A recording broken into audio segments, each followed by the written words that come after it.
Hello again, everybody. Well, I finally made it. This is the last day of the Southern Blooms Festival for 2019. And one of the cool things that I've been trying to get to for a while, but haven't made it yet, is an interesting little tour.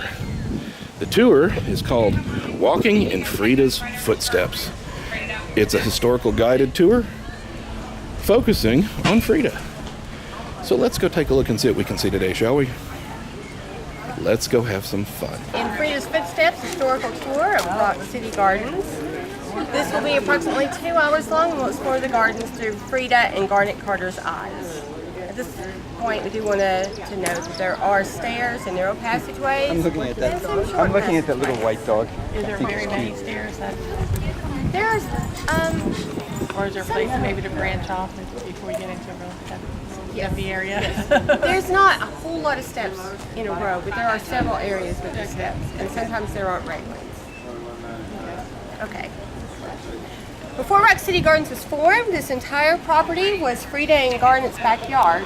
And while Garnet Carter was developing the residential community and the golf course, Frieda began exploring and planning a path through the gardens in her own backyard. We're going to be going into the original entrance. Right.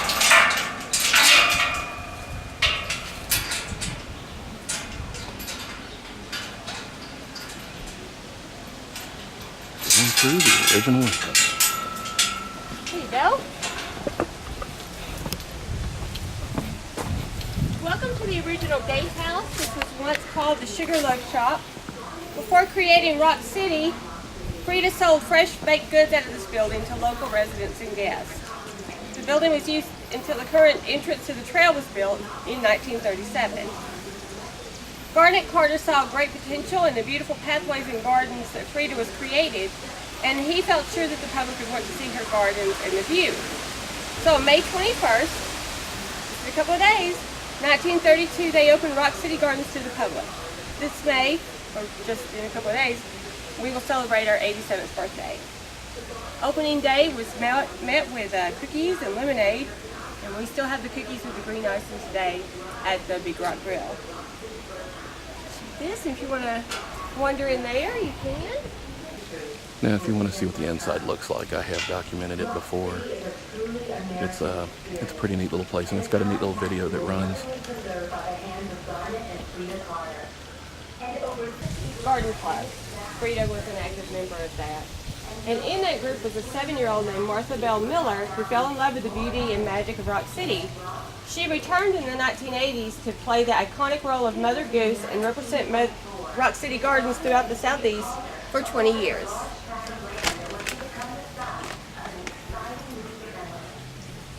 Here, we're going to see a lot of wildflowers on our path. Frieda collected wildflowers and other plants, and she would transplant them into her garden. This garden now is 14 acres. And some of the native species that were her favorites and that we'll see some of today are Christmas fern, woodland phlox, black-eyed Susan, and coneflower. The scientific name for coneflower is echinacea, and this plant was originally used by Native Americans for its medicinal properties and is still included in many hot teas. This new azalea display was begun by our horticulture team under the direction of George Schimpf in 2016. George retired in 2017, and now our beautiful gardens are maintained by the horticulture team under the direction of Lori Martinez. Under her direction, this project continues to expand, with some plantings happening as recent as last month. Not all azaleas are evergreen. Many of the species we have are native deciduous species of Frieda's original trail where the gazebo goes. And it was no longer needed once Fairy Tale Caverns was created. And just through there is a formation called Pulpit Rock.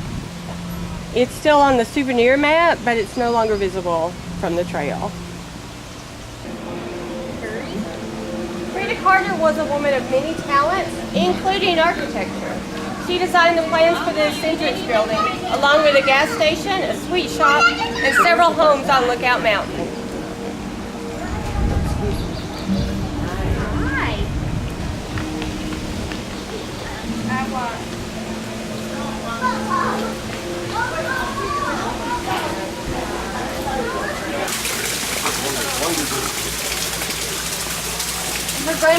Her parents owned a boarding house, and she managed it.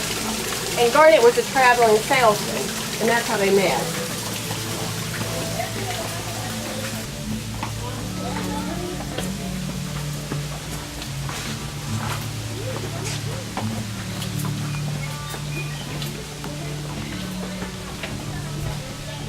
He was lured down to Florida, where he bought some real estate and he hadn't seen it. And then when he got down there, he found it was underwater, and he thought, well, I can just do this on Lookout Mountain. And he bought a large parcel of land and started selling plots for like $2,000 in the early 1920s. And they did really well. Oh, look at this one.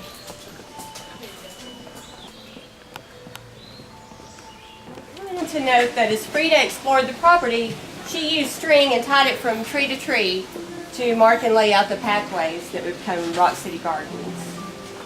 And she would have used trees like hemlocks. Shortly after Frieda laid out the initial pathways, she began to lose the use of her right leg. She was eventually diagnosed with multiple sclerosis. This would prove to be the greatest turning point in the history of Rock City Gardens. Because of Garnet's tremendous love and respect for Frieda's ideas, and because the Great Depression had slowed his fairyland real estate development, he took up developing Rock City as a full-time occupation.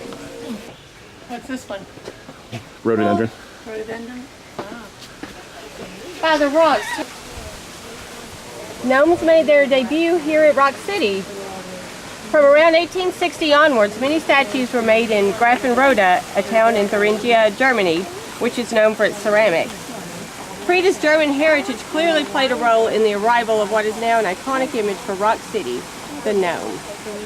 A garden gnome myth is that they are believed to help garden at night while the homeowners are sleeping. And this is another area in which our horticulture team has been intentional in planting and encouraging a native plant population. This formation was renamed Mushroom Rock after the discovery of the 1,000-ton balanced rocks, which we'll see on the lower portion of the trail. This rock formation is another example of the erosion, with streams of water wearing down the sides of the rock over time to create this mushroom-shaped formation. And of course, a lot has changed, over the hundreds and hundreds of years. It would have been, it wouldn't have been just sitting by itself like this while it was worn down. The Carters established what has become a long-standing tradition of investment in the local art community. This was started through the partnership with Jesse Sanders and the creation of Fairyland Caverns and Mother Goose Village. We're excited to be able to continue that investment through our outdoor art initiative, which can be seen throughout the gardens. The piece in front of us was created by Jack Denton and is named Villa Aviana, meaning House of Birds. And it was commissioned as part of our 80th anniversary celebration in 2012. Inspiration.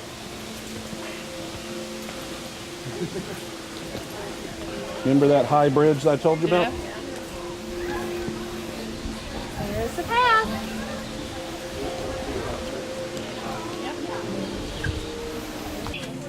Well, some of the flowers survived all of the rain. Look at how beautiful these are.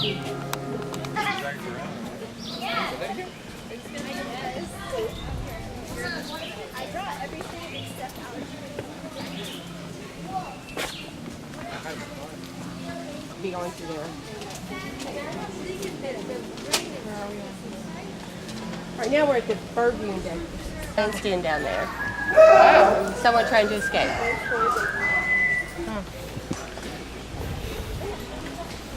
It is a naturally occurring rock shelf. One of the first improvements that Garnet made to the park was to fill in the crevice beneath it in order to form a floor and build a staircase, knowing that guests would want to come down and experience this marvel. Frieda's marked stream trail called for a strenuous climb around the formation's backside to access Lover's Leap.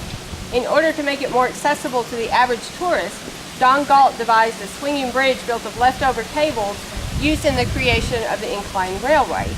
As we proceed, we invite you to experience the swing-along bridge, and it really does swing. If you're afraid of heights or get motion sickness, you may want to use the stone bridge and meet us on the other side.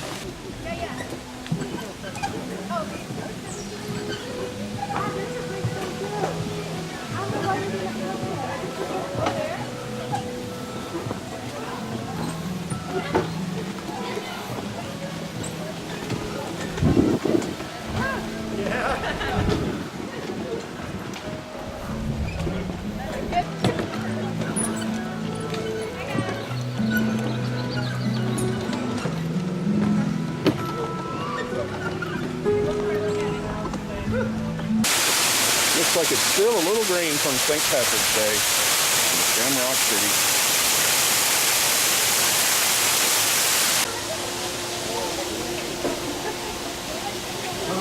This is world famous Lover's Leap, and it's a halfway point of our trail. Do you know that on a clear day you can see 7 states? And over there we have the 7 listed. And Georgia, South Carolina, North Carolina, Alabama, Kentucky, Virginia, and Tennessee.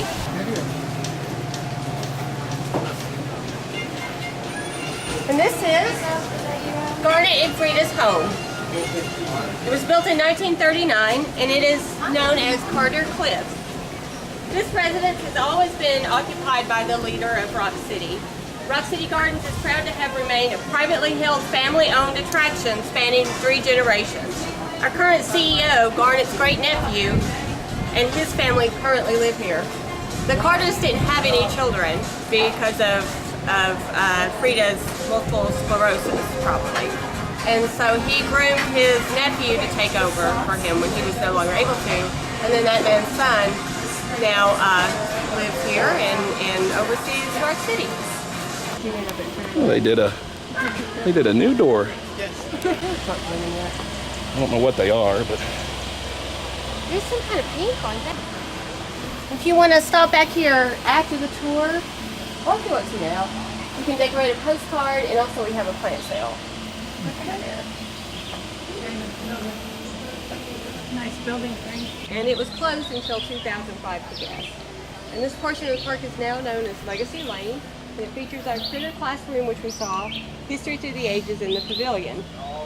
Legacy Lane also serves as part of our ADA accessible trail that allows our ADA guests to see the famous view from Lover's Leap. And over here, we have another art installation called Elder Flame. And this was hand carved on site by John McLeod, who's a local artist. And then it's got a little thing where you can find out more through your phone. So pretty. To emerge from the Great Depression, Garnet realized that he needed to find a way to get the word out and entice people to see Rock City through a major advertising campaign. Americans were taken to the highways in large numbers, so he partnered with good friend Clark Byers to travel the highways and paint the barn rooftops with the now iconic message, "See Rock City." The farmer got a free paint job, so everybody was happy. In the 1950s, Clark Byers came up with the idea of building mailboxes shaped like his famous Rock City barns. The Postal Service objected, so Byers converted the idea into the iconic Rock City Birdhouse. Also, during the 50s, the highway beautification program started, and so it became harder to put billboards up along the interstate. But they would build big birdhouses and put them on the interstate, and because that was luring in birds, that was okay, and they were able to keep advertising. Is it on the map? A young Native American named Sati had fallen in love with Nakuchi, a princess of an enemy tribe. And in the usual overreaction so typical of such stories, the young princess's enraged father ordered the brave to be thrown off this precipice of Lookout Mountain. Overcome with grief, Nakuchi sprang over the cliff after her rapidly disappearing lover, and Rock City's star attraction, Lover's Leap, passed into folklore. Just how factual this legend really is might be open to speculation. Around the world, there are numerous mountain legends from which respondent lovers are said to have enjoyed Australia's recent. That's the stone face. Because the fall was right behind it. It was on the side of it. A caretaker. There was a groundhog who was burrowing, and they started digging out the burrow. And they unearthed this huge rock, which they say is 1,000 tons. And they weren't sure about it. They weren't sure how steady it would be. So it took a whole year before they let people actually come and see it. But it's been steady ever since. Bob and his weird band of brothers. It's the mushrooms. So this moonshine still was used in the early postcards from Rock City, and then later it was used in Mountain Dew ads. Oh. They're eating mushrooms in there. The whole thing, it's so well done, I think. I'm not an engineer. On a railroad. And they started it, and work was done, but it just didn't, they just weren't able to pull it off. Because when you're working with all these formations, and you want to preserve as much as you can, it kind of limits what you're able to do.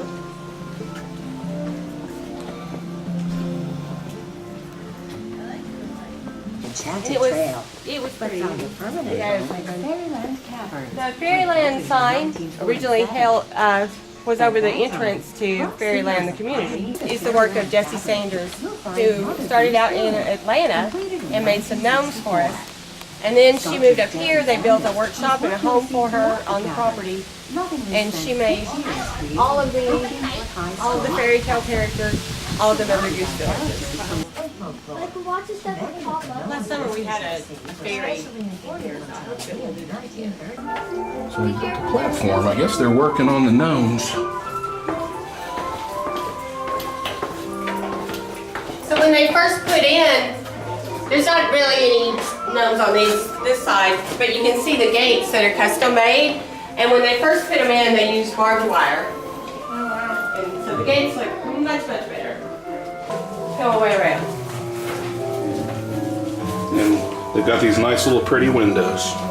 But you guys have seen these before, so I'm going to turn the camera off. I'll catch up with you guys here in a minute. Well guys, that's all there is. Hope you enjoyed our little tour with Frieda.